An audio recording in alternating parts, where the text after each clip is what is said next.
अस्सलाम वालेकुम नाज़रीन, मैं हूं मंसूर अली खान। अपने यूट्यूब चैनल के ऊपर आपको खुशामदीद कहूंगा। और जैसा कि आप थंबनेल के ऊपर देख चुके हैं कि अमरीकी इलेक्शंस के हवाले से आज हम बात करना चाह रहे हैं। और अमरीकी इलेक्शंस जो हैं वो एक बड़ी हैरानकुन सूरत हाल इख्तियार कर चुके हैं। आप जानते हैं कि बिल्कुल नेक टू नेक दोनों उम्मीदवार जो बाइडन और डोनाल्ड ट्रंप आपस में एक दूसरे का बड़ा कड़ा मुकाबला दोनों के दरमियान चल रहा है। अब ये यूएस इलेक्शंस किस तरह यूनिक हैं, जो सूरत हाल लग रही है वो बिल्कुल इस तरह लग रहा है कि लाहौर की ग्वाल मंडी का कोई इलेक्शन हो रहा है जिसमें बड़ा कांटेदार मुकाबला है और दोनों साइडें जो है वो बिल्कुल एक दूसरे के सामने आके खड़ी हो गई हैं। कुछ इसके ऊपर भी बात करेंगे, आपको तज्जिया देंगे कि दरअसल में कौन सी ऐसी चीजें हैं रिवायती तौर पे जो अमेरिका के इलेक्शंस में होती हैं, लेकिन इस मर्तबा ऐसा कुछ भी नहीं हो रहा। या आगे चल के आपको बड़ी हैरानकुन एक मैं आपसे बातें शेयर करूंगा, आपको बताऊंगा कि इस मर्तबा मुख्तलिफ क्या हो रहा है। इसके साथ साथ आपके साथ जो बात शेयर करनी है वो मैं शायद उन चंद सहाफियों में से हूं पाकिस्तान के अंदर जिनको मौका मिला कि वो अमेरिका में जाके इन इलेक्शंस को कवर करें। अच्छा, इस दौरान वहां पे एक अमेरिकी चैनल के साथ शिकागो के अंदर, और वहां पे मुझे इंटर्नशिप करने का मौका मिला। मैंने उस चैनल के साथ तकरीबन 3 हफ्ते गुजारे। उस चैनल में काम किस तरह होता है, अमेरिकन मीडिया किस तरह हैंडल करता है तमाम मामलात को, वहां पे मुझे काम करने का मौका मिला। और मैंने सीखा कि अमेरिकन जो है वो जर्नलिज्म के हवाले से, मीडिया के हवाले से किस तरह ऑपरेट करते हैं। तो एक बड़ा अच्छा एनरिचिंग एक्सपीरियंस था जो मुझे वहाँ पे मिला। आप इस वक्त इस वीलॉग के अंदर वो तस्वीर भी साथ साथ देख रहे हैं जब मैं वहाँ पे शिकागो के अंदर मैं मौजूद था। अब खुशकिस्मती समझ लीजिए या कुछ भी, 2012 के अंदर ये वो इलेक्शंस थे जिसमें बराक ओबामा दूसरी दफ़ा वो प्रेसिडेंट थे और दूसरी दफ़ा वो दोबारा मुंतखब हुए थे, दोबारा कामयाब हुए थे। और एक दफ़ा फिर वो अमरीकी इलेक्शंस के अंदर सदर मुंतखब हुए थे। और उसके बाद उन्होंने जो अपनी विनिंग स्पीच की थी वो शिकागो के अंदर ही की थी और मैं वहीं पे चूंकि मौजूद था, तो जिस स्टेडियम के अंदर जाके उन्होंने वो अपनी स्पीच की थी मैं वहीं पे मौजूद था। और उनसे तकरीबन मैं 40 से 50 मीटर के फासले पे खड़ा होकर मैंने उनकी वो पूरी विनिंग स्पीच मैंने सुनी थी। आपको मैं जो चीज कंपेयर करना चाह रहा हूं वो ये है कि यूएस इलेक्शंस जो है वो पाकिस्तानी इलेक्शन से कितने मुख्तलिफ होते हैं और वहां पे किस तरीक़ेकार से इलेक्शंस मुनक्किद किए जाते हैं। मेरे लिए बड़ा एक हैरानकुन एक्सपीरियंस इस हवाले से था कि मैंने चूंकि पाकिस्तान के अंदर भी इलेक्शंस कवर किए थे, तो अमेरिका के अंदर जाके जब मैं पहली दफा चूंकि वहां जा रहा था तो ऑन ग्राउंड खड़े होके जो मैंने वाजे फर्क देखा दोनों इलेक्शंस में, वो कहानी आपके साथ शेयर करना बड़ा जरूरी है। सुबह सुबह जब मैं उठा और तकरीबन 7-7:30 बजे का टाइम था, मैं और मेरे कैमरामैन हम दोनों निकले अपने होटल से और सबसे पहले हमने पता किया कि जो बड़ा पोलिंग स्टेशन है यहाँ पे वो कहाँ पे है। तो हमें एक स्कूल के बारे में पता लगा कि यहाँ पे पोलिंग स्टेशन है। जब हम होटल में गाड़ी से निकले और पोलिंग स्टेशन की तरफ जाना शुरू किया तो हम ये समझ रहे थे कि जनाब यहाँ पे पाकिस्तानी इलेक्शंस की तरह गाड़ियां भर भर के जो है वो वोटरों को मुख्तलिफ मोहल्लों से इकट्ठा किया जा रहा होगा और पोलिंग स्टेशन की तरफ ले जाया जा रहा होगा। हमें ऐसा कुछ भी नजर नहीं आया। उसके बाद हम आगे एक मार्केट के अंदर से गुजर रहे थे, हमारी गाड़ी वहां से गुजर रही थी, तो हमने ये समझा कि जनाब आज तो आम तातील होगी, मार्केटें सारी बंद होंगी चूंकि इलेक्शंस हो रहे हैं। लेकिन ऐसा भी कुछ नहीं था। तमाम मार्केटें भी खुली हुई थी, रेस्टोरेंट भी खुले हुए थे, बिल्कुल एक आम दिन लग रहा था। बिल्कुल उसमें कोई लग ही नहीं रहा था कि यहाँ पे आज कोई इलेक्शन हो रहे हैं, क्योंकि पाकिस्तानी इलेक्शंस हमारे ज़हन में थे। उसके बाद हम जिस स्कूल के बारे में हमें पता लगा था कि इसको पोलिंग स्टेशन बनाया गया है, हम वहां पे पहुंचे। तो वहां पे पहुंच के हमने सोचा कि यहाँ पे बाहर, इस पोलिंग स्टेशन के बाहर जिस तरह पाकिस्तान में होता है, तंबू लगे हुए होंगे, टेंट लगे हुए होंगे और मुख्तलिफ सियासी जमातें, जाहिर बात है वहां पे 2 बड़ी जमातें हैं, रिपब्लिकन और डेमोक्रेट्स हैं, उन्होंने वहां पे अपने टेंट लगाए होंगे और ये लोगों को जो है वो वोटिंग लिस्टों में से बैठ के बता रहे होंगे जनाब आपका वोटिंग नंबर जो है वो ये है और ये आपने जाके अंदर पोलिंग स्टेशन के अंदर दिखाना है। वहां पे किसी किस्म का ना कोई टेंट था, ना इस किस्म के कोई कारकुन वहां पे खड़े हुए थे। उसके बाद जब हम उस स्कूल की एंट्रेंस के पास पहुंचे तो हमने सोचा शायद यहाँ पे कोई पुलिस वाले खड़े होंगे और बड़े सिक्योरिटी के टाइट इंतजाम होंगे। वहां पे ऐसा कोई चक्कर ही नहीं था। लेफ्ट राइट पे उस एंट्रेंस के पास देखा कि भाई कोई बैनर शैनर लगे होंगे, आप इस उम्मीदवार को वोट दें, हमारा इंतखाबी निशान ये है, और कोई इस किस्म का सीन होगा, वो भी वहां पे कुछ नहीं था। खैर वहां पे एक हमें पोलिंग एजेंट जो रिपब्लिकन पार्टी से थे वो हमें मिले, तो हमने उनसे पूछा कि जनाब ये क्या चक्कर है यहाँ पे, आप लोग किस तरह यहाँ पे कैंपेनिंग करते हैं। उन्होंने बड़ी हैरानकुन एक बात बताई। उन्होंने कहा कि अमेरिका के अंदर किसी भी पोलिंग स्टेशन के बाहर जेल में रखिएगा, अंदर नहीं, पोलिंग स्टेशन के बाहर आप सिर्फ इतना सा, यकीन ये जो मेरे हाथ का साइज है, सिर्फ इतना सा एक बैनर लगा सकते हैं आप वहां पर, और उसके ऊपर आप लिख लें कि जी वोट फॉर, मिसाल के तौर पे डोनाल्ड ट्रंप या वोट फॉर जो बाइडेन, बस दैट्स इट। इससे ज्यादा आप किसी किस्म की जो है वहां पे कैंपेनिंग नहीं कर सकते। ज्यादा से ज्यादा आप ये कर सकते हैं कि अगर कोई आदमी आ रहा है वहां पे वोट डालने के लिए, तो आप उसको एक पैम्फलेट हाथ में पकड़ा दें बस, और वो भी अगर वो लेना चाहे, आप जबरदस्ती उसके हाथ में नहीं पकड़ा सकते। आप उसको ऑफर कर दें, अगर उसने पकड़ लिया तो ठीक है, अगर ना पकड़ा तो वो सीधा अंदर जाएगा, आप उसको डिस्टर्ब नहीं कर सकते। अगर वो आपसे बात नहीं करना चाह रहा, आप उससे बात नहीं करेंगे। ये बड़े स्ट्रिक्ट रूल्स हैं उसके। हम स्कूल के अंदर गए, जब अंदर दाखिल हुए तो वहां पे हमने पूछा कि जनाब यहां पे तो आज स्कूल बंद होगा। तो आप हैरान होंगे ये सुन के कि स्कूल भी खुला हुआ था, क्लासेस भी हो रही थी उस स्कूल के अंदर जहां पे पोलिंग स्टेशन बनाया गया था।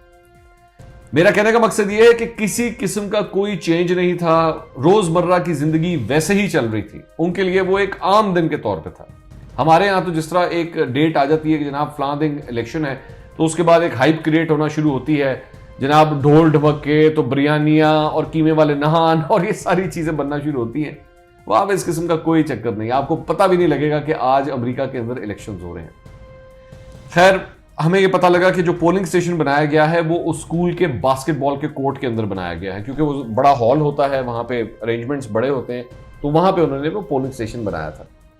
अब चूंकि हमारे पास एक्रेडिटेशन कार्ड था, तो हमें इजाजत मिली हुई थी बीइंग जर्नलिस्ट कि हम अंदर जाके देख सकेंगे वहां पे क्या हो रहा है।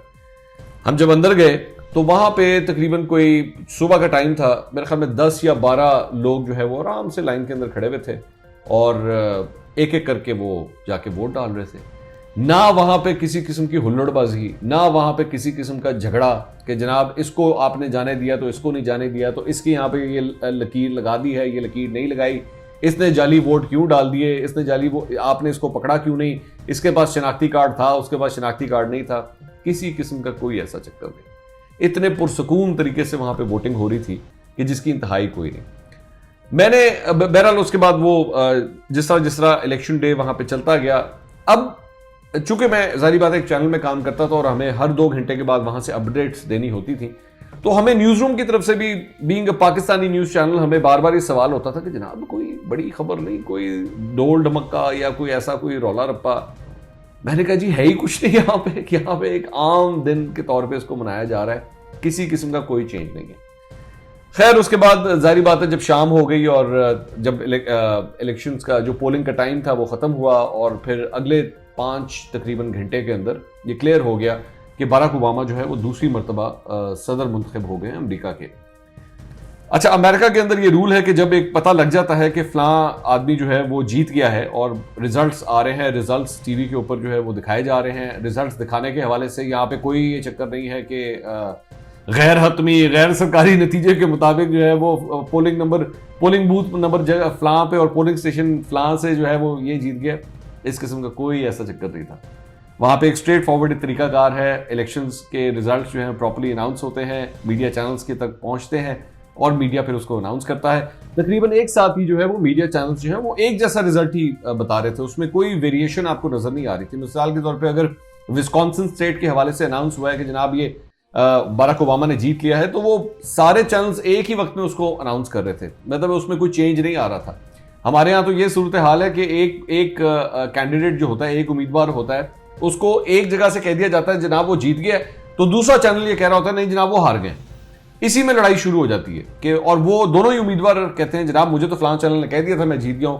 जो हारने वाला होता है वो कहता है मुझे फलां चैनल ने कह दिया था आप जीत गए। उसमें लड़ाई शुरू हो जाती है। वहां पे इस किस्म का कोई चक्कर नहीं, बड़े एक एक्यूरेट तरीके से जो है वो रिजल्ट अनाउंस होते हैं। तो वहां पे जब एक बंदे का पता लग जाता है कि उसने 270 सीट्स हासिल कर ली हैं, इलेक्टोरल वोट्स हासिल कर लिए हैं, वोट्स होते हैं सीट्स तो नहीं, इलेक्टोरल वोट्स उसने हासिल कर लिए हैं, इसका मतलब है कि वो अब अमेरिकी सदर मुंतखब हो गया है।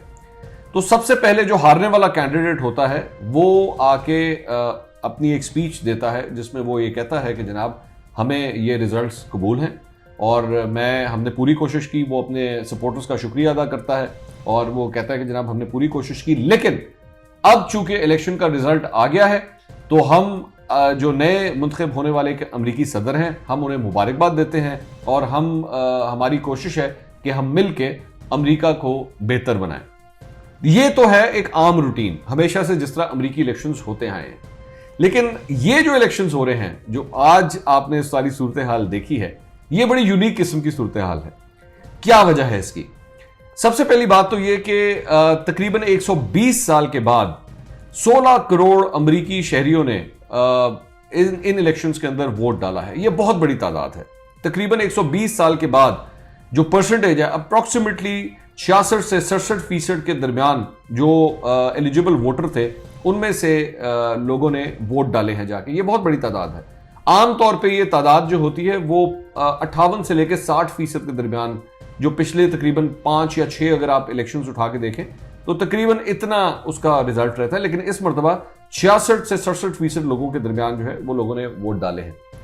अच्छा, अब डोनाल्ड ट्रंप जो है वो इस इलेक्शन से पहले ही इस किस्म की, जिसे कहते हैं ना, शुर्लियां उन्होंने छोड़ना शुरू कर दी थी कि जनाब मेरे साथ फ्रॉड हो जाएगा, मुझे इलेक्शन जीतने नहीं दिया जाएगा और मेरे साथ धांधली हो जाएगी। एक टिपिकल तरीके से उन्होंने मोमेंटम बनाने की कोशिश की थी। अमेरिकी मीडिया को इस सिलसिले में जो है वो दाद देनी पड़ेगी कि वो बार बार जो है उनकी इस झूठ को फैलाने से रोकते थे। हर दफा ये कहते थे कि जनाब ये इसमें कोई सदाकत नजर नहीं आ रही। और इसकी सबसे बड़ी निशानी ये है कि उन्होंने जब अपनी स्पीच की, अभी वोटिंग काउंट चल रहा था, तो उन्होंने अपनी स्पीच के अंदर भी कह दिया कि जनाब इलेक्शन तो मैं जीत चुका हूं, लेकिन मुझसे ये इलेक्शन चोरी करने की कोशिश की जा रही है। तो वहां पे मेजॉरिटी तो जो टेलीविजन चैनल्स थे उन्होंने ये बात कही कि जी डोनाल्ड ट्रंप जो है वो गलत बयान दे रहे हैं और वो झूठ बोल रहे हैं, क्योंकि किसी किस्म की चोरी नहीं हुई, अभी तो इलेक्शन के रिजल्ट अनाउंस ही नहीं हुए, तो ये किस तरह ये इस किस्म की बात कर रहे हैं। लेकिन ये डोनाल्ड ट्रंप का एक अपना तरीकाकार है, वो हमेशा से ये करते आए हैं। वो कभी भी जो एक पूरे सिस्टम, जिस तरह पीछे से सिस्टम तरीकाकार चलता आ रहा है, वो उसमें से एक नई चीज ही ईजाद करके बीच में से लाते हैं। बहरहाल मेरा मानना है कि अगर डोनाल्ड ट्रंप हार गए ये इलेक्शन तो ये मामला यहां पे रुकेगा नहीं। ये मामला वो हर सूरत जो है वो कोर्ट्स में लेके जाएंगे, उसको चैलेंज करेंगे। इसकी वजह क्या है? ये जो इसका रिजल्ट लेट आ रहा है, अभी तक पूरी तरह कंप्लीटली चंद स्टेट्स के रिजल्ट्स अभी तक नहीं आए, उसकी बहुत बड़ी वजह यह है कि अमेरिका के अंदर आप अपना जो वोट है वो मेल के जरिए भी भेज सकते हैं, यानी कि पोस्टल बैलेट्स जिसे कहते हैं, पोस्ट के जरिए आप भेज सकते हैं उन जगहों से जहां से, मिसाल के तौर पे अमेरिका के अंदर मौजूद नहीं है, फौजी हैं, वो अमेरिका से बाहर कहीं पे पोस्टेड हैं, वो वहां से अपने वोट्स भेज रहे हैं, तो उनके वोट्स के आने में, उनको काउंट करने में टाइम लगता है। और वो जो वोट्स हैं वो कोई चंद हजार नहीं है, लाखों की तादाद में वो वोट्स हैं जिनको काउंट करने में बहुत टाइम लगता है। अब रिवायती तौर पे हमेशा ये देखा गया है कि ये जो वोट्स आते हैं, जो अक्सर बाहर से आते हैं, वो डेमोक्रेट्स को ज्यादा फेवर करते हैं। डेमोक्रेट्स जो है वो अक्सर इन वोटों की वजह से बहुत सी की स्टेट्स के अंदर इलेक्शन जीत भी जाते हैं। डोनाल्ड ट्रंप को इस बात का पता था। रिपब्लिकन वोटर अक्सर जो होता है वो इलेक्शन डे वाले दिन आके वो पोलिंग बूथ तक जाता है और वोट डालता है, लेकिन डेमोक्रेट्स की ज्यादा जो वोटर, अच्छी, मैं ये तो नहीं कह रहा सारे, लेकिन एक मेजॉरिटी तादाद जो है वो इन बैलेट वोटर्स के जरिए वो वोट्स आते हैं। तो डोनाल्ड ट्रंप को यह बात पता थी कि चंद स्टेट्स के अंदर जो है वो रिजल्ट लेट आएंगे, तो इसलिए उन्होंने पहले ही ये धांधली का शोर मचाना शुरू कर दिया है, जी इलेक्शन चोरी हो गए हैं। और जारी बात है फिर उसका कंपैरिजन पाकिस्तानी इलेक्शंस के साथ भी होना शुरू हो गया कि जनाब जिस तरह पाकिस्तानी इलेक्शंस में हारने वाला कभी अपनी हार नहीं मानता और वो अक्सर यही कहता है कि जनाब मेरा वोट जो है वो चोरी हो गया और वोट को इज्जत दो, और ये इलेक्शन धांधली ज्यादा थे और 4 हल्के खोलो, और ये सारा कुछ जो हम पिछले 2 इलेक्शंस में देखते आए हैं, वही काम जो है डोनाल्ड ट्रंप ने भी किया। अब डोनाल्ड ट्रंप क्यों ये सब कुछ कर रहे हैं? उनको ये लगता है कि अगर मैं इस मामले को किसी तरह सुप्रीम कोर्ट तक ले गया तो सुप्रीम कोर्ट में जो जजेस की तादाद है वो मेजॉरिटी तादाद ऐसे लोगों की है जो बड़े कंजर्वेटिव माइंडसेट के हैं। कंजर्वेटिव माइंडसेट के मुराद कि वो पुराने ख्यालात के मालिक हैं और वो ज्यादातर जो है वो रिपब्लिकन्स की फेवर करते हैं। तो डोनाल्ड ट्रंप ने जो सुप्रीम कोर्ट वाली जो शुरली छोड़ी है, उसकी एक बहुत बड़ी वजह यह भी है कि वो ये समझते हैं कि अगर मैं किसी तरह इन इलेक्शंस को कंट्रोवर्शियल बना लूं और मैं इसे सुप्रीम कोर्ट में ले जाऊं तो हो सकता है मुझे सुप्रीम कोर्ट से किसी किस्म का कोई रिलीफ मिल जाए। बहरहाल अभी तो बड़ी लंबी गेम है, अभी इतनी जल्दी तो इसका फैसला नहीं होगा। मेरे ख्याल में कम से कम, मेरा ये अंदाजा है कि कम से कम 2 दिन और लगेंगे, जिसके बाद जाके कुछ सूरत हाल ज्यादा हद तक क्लियर होगी कि जीता कौन है और क्या हारने वाला जीतने वाले की जीत को मान भी रहा है कि नहीं मान रहा। पाकिस्तान के हवाले से सबसे बड़ा सवाल ज्यादातर पाकिस्तानी यही पूछते हैं कि जनाब पाकिस्तान के हवाले से क्या तब्दीली आ जाएगी अगर बाइडन जीत गए या डोनाल्ड ट्रंप दोबारा आ गए। मेरा ये मानना है कि मेरा नहीं ख्याल कोई वो बहुत बड़ा चेंज आएगा। इसकी वजह ये है कि पाकिस्तान के हवाले से ज़्यादातर जो पॉलिसी मैटर्स होते हैं वो या तो पेंटागन या CIA या उनका स्टेट डिपार्टमेंट जो है ऑलरेडी वो फॉर्मुलेट कर चुका होता है, वो बना चुका होता है। उसमें अगर कोई अमरीकी सदर चेंज आ भी जाए तो उसमें ज़्यादा से ज़्यादा 19-20 का तो फर्क आ जाएगा। लेकिन अगर आप ये कहें कि बहुत बड़ा कोई चेंज आ जाएगा, पाकिस्तान और अमरीका बहुत ज़्यादा करीब हो जाएंगे, मैं ये नहीं समझता। उसकी वजह बहुत बड़ी ये है कि हालिया सालों के अंदर हमने ये देखा है डोनाल्ड ट्रंप और नरेंद्र मोदी आपस में बहुत करीब आए थे। भारत के अंदर अमेरिका ने बहुत बड़ी बिलियन डॉलर्स की जो है, कई बिलियन डॉलर्स की जो है वो इन्वेस्टमेंट अब करवा दी हुई है। इनके आपस में दफाई ऐसे मामला जो हैं वो आपस में तय पा चुके हैं, वो मुआहदे आपस में हो चुके हैं। और हमने ये देखा है कि पाकिस्तान अब चीन के बहुत करीब हो चुका है CPEC की वजह से भी, और चाइना के अपने स्टेक्स जो हैं वो पाकिस्तान के अंदर काफ़ी ज़्यादा हो चुके हैं। ऐसी सूरत हाल में जहां पे अमेरिका चीन को अपना एक बहुत बड़ा मुखालिफ समझता है और उसके साथ हर जगह के ऊपर, चाहे वो करेंसी का मामला हो या फॉरेन पॉलिसी के हवाले से और कई ऐसे मामला हो, वो चीन को अपना मुखालिफ समझता है। तो कोई भी ऐसा मुल्क जो चीन के ब्लॉक के करीब होगा या चीन के दोस्तों में तस्वुर किया जाएगा, अमेरिका खुद ब खुद 2 कदम उससे पीछे हट जाएगा। तो इस बात से कतई नजर कि अमेरिका का सदर कौन होता है, चाहे वो डोनाल्ड ट्रंप हो या जो बाइडन हो, अमेरिका की पॉलिसी वही रहेगी पाकिस्तान के हवाले से। उसमें शायद थोड़ा बहुत बस चेंज आ जाए, बल्कि हो सकता है कि मामला तो और खराब भी हो जाए, ये भी हो सकता है।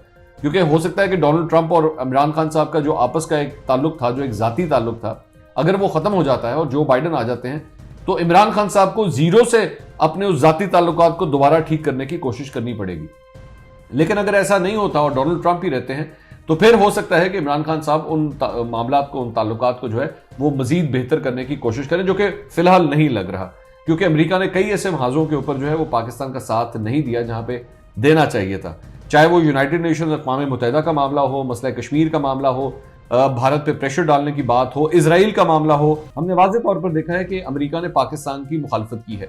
इसके साथ साथ अफगानिस्तान का जो मामला है, आप एक बात ज़हन में रखिएगा कि अमेरिका बेशक ज़ल्मे खलीलजाद जो हैं, जो कि पाकिस्तान अफगानिस्तान के हवाले से सफ़ीर मुकर्रर किए गए हैं, इन मामला को वो देखते हैं।